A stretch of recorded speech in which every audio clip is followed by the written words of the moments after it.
22 नवंबर 2025 के शाम करीब 4 बजे की ये सीसीटीवी फुटेज पंजाब के जलंधर स्थित पारस स्टेट की है, जहां ब्लैक ड्रेस पहने 13 साल की ये मासूम बच्ची अपने घर से निकलकर मोहल्ले में ही अपनी फ्रेंड सहज के घर जाने के लिए आगे बढ़ रही थी। रास्ते में वो एक कार के पास रुककर अपने शूज एडजस्ट करती है और फिर दोबारा दौड़ते हुए निकल जाती है, क्योंकि वो अपनी माँ को बताकर ही निकली थी कि सहज को अपने घर खेलने के लिए बुलाकर लाएगी। लेकिन लगभग आधे घंटे बाद जब उसकी माँ और भाई घर का सामान लेकर लौटे तो उन्होंने देखा कि मेन डोर और लाइट सब खुले हुए थे और बेटी घर पर नहीं थी, जिस वजह से उन्होंने बेटे को तुरंत सहज के घर भेजा।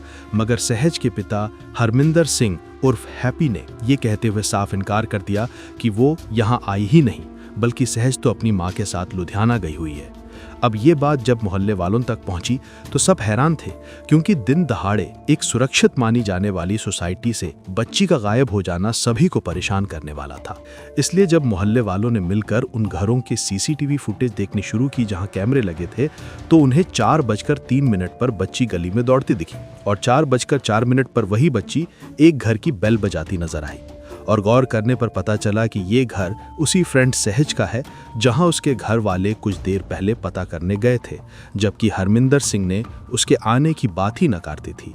शक गहराने पर परिवार ने तुरंत पुलिस में मिसिंग कंप्लेंट दर्ज कराई और हरमिंदर के घर की जांच की मांग की, जिस पर शाम 6 बजे बस्ती बाबा खेल पुलिस स्टेशन से 2 पुलिस वाले आए, जिनमें एक एएसआई मंगत राम भी था। लेकिन यही पुलिस लापरवाही की हद देखते बनती है, क्योंकि बच्ची की मां के अनुसार एएसआई ने जांच के नाम पर बस आस पड़ोस में पूछताछ और कुछ स्टेटमेंट रिकॉर्ड किए, जबकि हरमिंदर के घर की ठीक से तलाशी लेने के बजाय दोनों पुलिस वाले उसके बेड पर बैठकर चाय पीने लगे। वे वहां से लौटने ही वाले थे कि बच्ची की मां ने जोर देकर घर चेक करवाने की बात कही, जिस पर उन्होंने बस खानापूर्ति की तरह कमरे और अलमारी खोलकर कह दिया कि बच्ची वहां नहीं है। और हैरानी की बात यह थी कि आखिर पुलिस वाले अलमारी में बच्ची को खोज ही क्यों रहे थे। बाद में जब परिवार ने हरमिंदर की वाइफ से कॉल पर बात की, जो उस समय अपनी दोनों बेटियों के साथ लुधियाना में थीं, तो उन्होंने भी अपने पति का साथ देते हुए किसी भी तरह के शक से साफ इनकार कर दिया।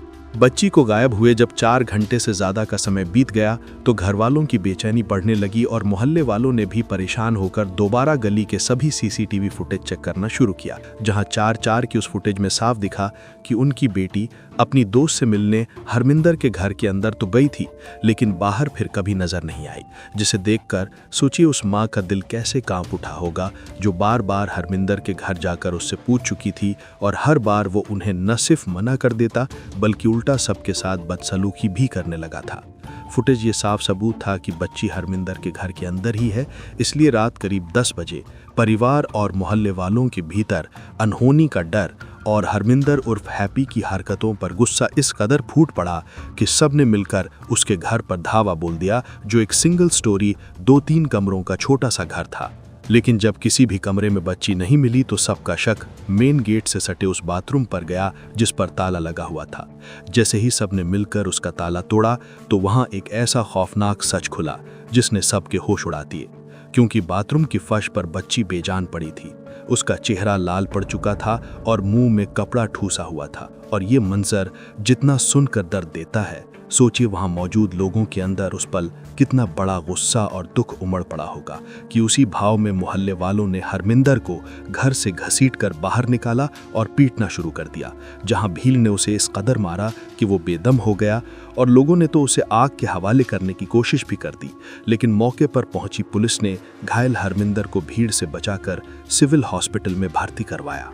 अब सवाल उठता है कि आखिर ये हरमिंदर सिंह है कौन, और इलाज के बाद 24 नवंबर 2025 को उसने ऐसा क्या कबूल किया जिसे सुनकर हर कोई उसे फांसी देने की मांग करने लगा। क्योंकि करीब 50 साल का हरमिंदर, जिसे रिम्पी उर्फ हैप्पी भी कहा जाता था, जलंधर के MGM स्कूल में बस चलाता था और उसकी 2 बेटियां थीं, बड़ी लगभग 24 साल की और छोटी 14-15 साल की। अपने कबूलनामे में हरमिंदर ने बताया कि ये बच्ची अक्सर उसकी छोटी बेटी सहज के साथ खेलने आती रहती थी, लेकिन जिस दिन ये घटना हुई उसी दिन उसकी छोटी बेटी अपनी मां के साथ बड़ी बेटी से मिलने लुधियाना गई हुई थी। और जैसे ही ये लड़की सहज से मिलने आई तो उसने गेट खोलकर उसे अंदर बुला लिया, बिना ये बताए कि सहज घर पर नहीं है। और क्योंकि वो घर पर अकेला था, उसकी नीयत खराब हो गई और वो उसे बहाने से बेडरूम में ले गया। जहां बच्ची ने दोबारा सहज के बारे में पूछा तो उसने मौका देखते ही उसे जबरदस्ती पकड़ लिया। मेरे इरादों से पूरी तरह अनजान वो बच्ची घबराकर खुद को छुड़ाने लगी और जैसे ही उसने बचने के लिए जोर से चीखने की कोशिश की तो मैंने उसके मुंह में कपड़ा ठूंस दिया, क्योंकि मैं हर हाल में उसे अपने घर से बाहर जाने से रोकना चाहता था। और इसी कोशिश में मैंने उसकी गर्दन इतने जोर से दबा दी कि तब तक पकड़े रखा जब तक उसका छटपटाना बिल्कुल बंद नहीं हो गया। जब मुझे यकीन हो गया कि उसकी मौत हो चुकी है तो मैंने उसकी बॉडी को बेडरूम से उठाकर बाथरूम में छुपा दिया, क्योंकि मुझे पता था कि रात तक वो घर नहीं पहुंचेगी तो परिवार उसे ढूंढते हुए ज़रूर आएगा। और बिल्कुल ऐसे ही हुआ। लेकिन जब वे पहली बार आए तो मैंने झूठ बोलकर ये बात टाल दी कि बच्ची यहाँ नहीं है। इसके बाद मैं घर पर ताला लगाकर अपनी एक दोस्त की कार लेकर आया और मेरा प्लान था कि रात होते ही बच्ची की लाश को बोरी में भरकर कार में डाल दूं और अंधेरे का फ़ायदा उठाकर कहीं दूर जाकर ठिकाने लगा हूं। इसलिए मैंने पहले कार को घर के बाहर खड़ी की और जैसे ही अंधेरा हुआ तो उसे बैक कर घर के अंदर ले गया और बरामदे की लाइट बंद कर दी। लेकिन बाहर बढ़ती भीड़ की वजह से मुझे मौका ही नहीं मिल पाया। सोचकर ही रूह कांप जाती है कि ऐसा जघन्य अपराध उस इंसान ने किया जो खुद 2 बेटियों का पिता था और स्कूल की बस चलाता था। यानी मासूम बच्चे रोज ऐसे हैवान के बिल्कुल करीब रहते थे, क्योंकि दिमाग की ये गंदगी किसी एक दिन में पैदा नहीं होती, नहीं कोई अचानक ऐसे अपराध कर देता है, बल्कि ये सालों से भीतर जमा सड़ रही विकृति होती है जो किसी दिन इंसानियत पर भारी पड़ जाती है। ये सोचकर ही डर लगता है कि ऐसे बहरूपिये हमारे और आपके परिवार के बच्चों के आसपास होते हैं, जबकि वो मासूम बच्ची अपनी माँ और भाई के साथ रहती थी और उसके पिता 1.5 साल पहले गुजर चुके थे। वहीं हरमिंदर अपनी वाइफ और छोटी बेटी के साथ 2019 से इसी मोहल्ले में रह रहा था, जहां उसका किसी से कोई झगड़ा या विवाद नहीं था।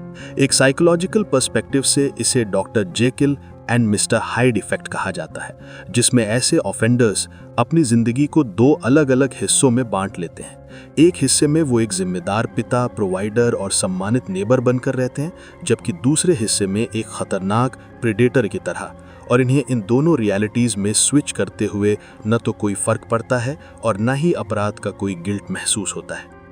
इन्वेस्टिगेशन की बात करें तो इस केस में पुलिस की लापरवाही इतनी ज़्यादा थी कि सिंगल स्टोरी घर में होते हुए भी उन्होंने मेन गेट के पास बने उसी बाथरूम को चेक करना ज़रूरी नहीं समझा, जहां ताला लगा होना खुद में ही सबसे बड़ा शक पैदा कर रहा था। उल्टा वो उस बच्ची की मां को अलमारी खोलकर दिखा रहे थे, जैसे वे वहीं कोई सुराग ढूंढ लेंगे। पोस्टमार्टम रिपोर्ट के मुताबिक बच्ची की मौत के समय और पुलिस के हरमिंदर के घर पहली बार पहुंचने के समय के बीच ज़्यादा फर्क नहीं था, इसलिए लोगों का खून खौलना लाजमी था, क्योंकि सबका कहना था कि अगर पुलिस वक्त रहते उसे ढूंढ लेती तो शायद 1% ही सही, मगर उस बच्ची की जान बचने की थोड़ी उम्मीद तो बाकी रहती। लोगों का गुस्सा इस बात पर भी भड़का कि जब बच्ची की बॉडी मिली तो मौके पर पहुंची पुलिस टीम में एक भी महिला पुलिसकर्मी मौजूद नहीं थी, जबकि ऐसे मामलों में उनकी मौजूदगी बेहद ज़रूरी होती है। बाद में मौके पर पहुंचे डीएसपी, एसडीएम और ईडीएसपी ने भीड़ को शांत करने की कोशिश की और भरोसा दिलाया कि अपराधी को कड़ी से कड़ी सजा दिलाई जाएगी और खाना पूर्ति के नाम पर एसआई मंगत राम को सस्पेंड कर दिया गया। वहीं पोस्टमार्टम रिपोर्ट में डेथ का कारण स्ट्रैंगुलेशन बताया गया है और 25 नवंबर को कोर्ट ने हरमिंदर सिंह को 9 दिन की पुलिस रिमांड पर भेज दिया है। लेकिन क्या उस बच्ची को इंसाफ मिल पाएगा, ये तो केवल वक्त ही बताएगा। और अफसोस की बात यह है कि इस तरह के अपराध इसलिए हो रहे हैं क्योंकि हमारी न्याय व्यवस्था इतनी कमज़ोर है कि अपराधियों के भीतर कानून का डर खत्म सा हो चुका है, और जब तक ये डर दोबारा पैदा नहीं होगा तब तक इस देश के बच्चों को एक बेहतर और सुरक्षित माहौल मिल पाना बहुत मुश्किल है। फिलहाल आज का केस यहीं समाप्त होता है। इस केस को लेकर आपके क्या विचार हैं, कमेंट में ज़रूर बताएं। और ऐसे ही इंटरेस्टिंग क्राइम केसेस देखने के लिए हमारे चैनल को सब्सक्राइब करें। हम फिर मिलेंगे एक नए केस के साथ। तब तक के लिए नमस्कार और ध्यान रखिए।